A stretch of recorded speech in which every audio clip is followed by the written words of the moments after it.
ایک مرتبہ رمضان کے آخری عشرے میں امام علی علیہ السلام کی خدمت میں ایک شخص عرض کرنے لگا، یا علی، میرے دل میں ایک خواہش ہے، اسے میں نے اپنا مقصد بنا کے رکھا ہے، میری وہ دعا قبول ہی نہیں ہوتی۔ امام علی علیہ السلام نے فرمایا، اے اللہ کے بندے، میں نے اللہ کے رسول سے سنا، جب رمضان کے مہینے کا اختتام ہوتا ہے اور آسمان پر عید کا چاند ظاہر ہوتا ہے، اس وقت جو بھی انسان عید کے چاند کو دیکھ کے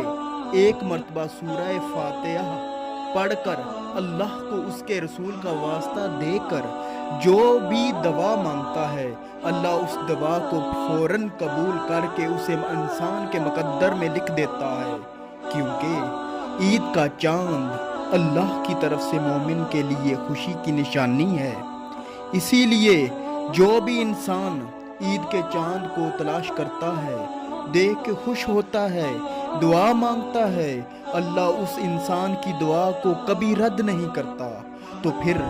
وہ شخص کہنے لگا، یا علی، اگر انسان عید کا چاند تلاش نہ کر پائے تو امام علی علیہ السلام نے فرمایا، پھر جیسے ہی وہ چاند کے نظر آنے کی خبر سنے تو ایک دفعہ سورہ فاتحہ پڑھ کر دعا کرے، انشاءاللہ وہ اللہ کے دربار میں اپنی دعا کو قبول پائے گا۔